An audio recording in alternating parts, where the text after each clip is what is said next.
So, welcome again to one of our three principles Viva Connection calls. We're running these sessions primarily to introduce you to our wonderful speakers for Viva 2019, which is our fifth Viva this year. So, what we decided to do for these to offer great value, we hope, is to ask our speakers some really commonly asked questions in the Three Principles community. So I'm just going to hand the mic over to Sue now. Who's going to introduce our wonderful guest speaker and ask the question too. Over to you, Sue. Okay, well, we're delighted that Stef Cybichowski can join us again at Viva this year, and we've all known each other for many years, and we're friends as well as associates, if you like. Stef is an international transformative coach and facilitator, and jolly good at that he is too. So, no false modesty here. So, Stef, welcome, and is how to start a business, a 3P business as a coach. Is that straightforward? Yeah. In your experience, obviously. Yeah, it's a really interesting question, and like you say, I get to, as part of my remit, I guess, I get to mentor and train coaches on various sort of programs around the world. So I get to see lots of coaches as they're starting off in life in their understanding of the principles, and then I get to see how they leave the nest and how they take their understanding into the world, which is sort of in so many different areas. It's amazing to see. So yeah, it's something that's very, very dear to my heart. And I think probably I would start by a lesson that I learned really, really, really early on. When I came across the understanding and I decided that I wanted to be a 3 Principles coach, I joined a program in order to learn how to be a coach and how to start a business. And I remember having I had some business experience already, so I'd been used to the idea of having a plan. You need to know what niche you're aiming at. You need to know what geographical area, how much you needed to earn, how much you needed to charge in order to support yourself. So I went into this really serious. I went into this, right, this is what I need to do. These are my tribe. These are the people that I need to work with. This is how much I'm going to earn. And I began learning about the principles. And part of the program meant that I had to go out and find clients in order to do practice sessions with. And what I found was that I went out with this idea of who I was, about my idea about what the principles were, and my idea about what it was to be a coach in the principles. And to be absolutely brutally honest, I went out with the idea of creating a business. Okay, I would help people along the way, and I could, if I was honest, fix myself on the way. But my prime motivation was to earn a living. And what I found was, to cut a long story short, that when I went out into the world, having conversations with people, asking them if they needed to be coached, it didn't really happen. For this program, I had to do 50 coaching sessions in a certain space of time, and finding 5, 6, 10 clients was really, really tough. until I decided. So I thought, well, this isn't for me. I'm going to have to give up on this. Because obviously this isn't what I thought it was. This isn't going to be able to support me. I'm going to have to look for something else. So I gave up on the idea. But I carried on in the program, and I began to understand more about the principles. My grounding got deeper. And as my grounding got deeper, I began to have conversations from a different place. I began to have conversations from a place of genuine curiosity and service. I began having conversations where it wasn't about how much I was going to charge for a session. It was about how the client saw the world, and then what I saw about the world, and then comparing the two. And what happened was, when I switched from it being about me and my well-being and my being and my living, and switched to the client and being in service to them, I began having so many amazing conversations. And apart from my own grounding getting deeper and deeper, what was happening was people were being impacted by that. And then they were referring me to other people, and there were possibilities arose out of that for earning money that hadn't been there before. So for me, from my personal viewpoint, that was a tough lesson. I had to give up on the idea of it being about me and creating a business and earning money for me. It became about being in service to other people and having conversations that were in service of their understanding. And that was what made the difference for me.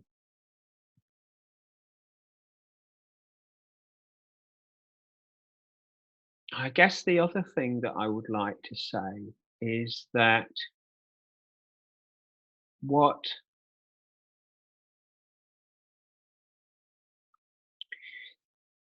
the key to impacting people as a coach, and when we impact people as a coach, they basically want more of us, and they refer us to other people, and we get well known, we become more visible. The key to that is always grounding. The more grounded we are in the principles, the more certain we are that the principles will help anybody in any situation. That comes across. That is our, that's that space in us that is our essence, that is beneath our thinking, that is love and compassion and kindness. That place, when we're speaking from that place and there's certainty, we speak to that place in a potential client. We're not speaking to their insecurities or their fears or their worries. We're speaking to that place in them that can't be touched. And when we have those conversations, that's when we transform people. That's when people are transformed. We don't transform. But that's when they see that space in themselves. And for me, every one of those conversations, whether it's an initial chat just to see whether you can help them, or whether it's a coaching conversation, every conversation where we are speaking from that space is a sacred conversation.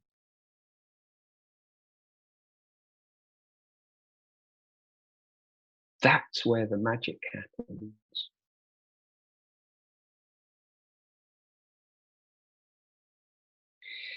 Every conversation from that space, whether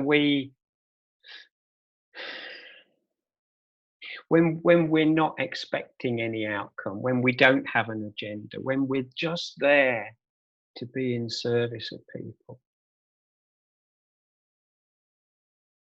that's when there's no separation. That's when people feel understood, listened to.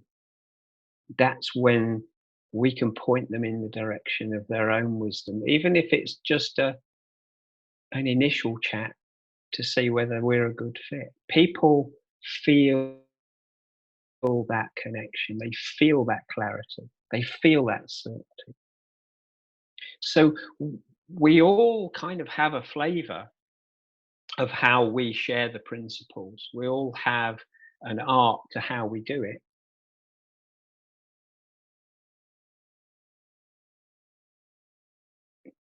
But essentially, people feel that space in us when we're coming from that space.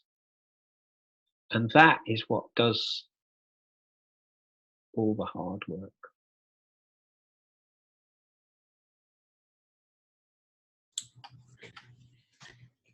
Wonderful.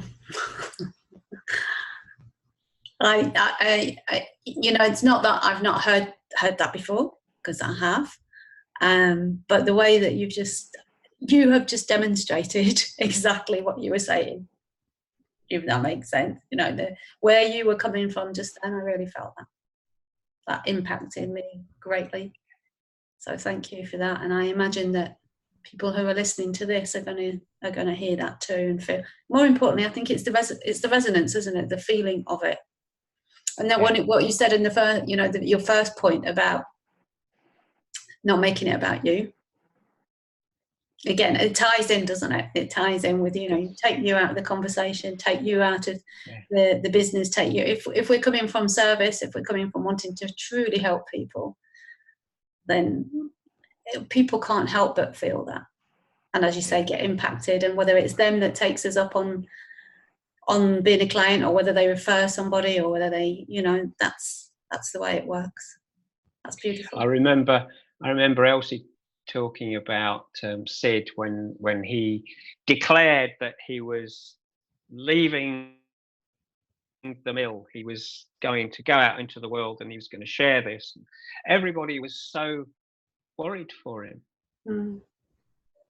Because he'd never done anything other than the work that he'd done in the mill, and that was his, that was his insurance, that was his, where he was going to get his pension. And he basically said, being in service, we get looked after. We will always be looked after being in service.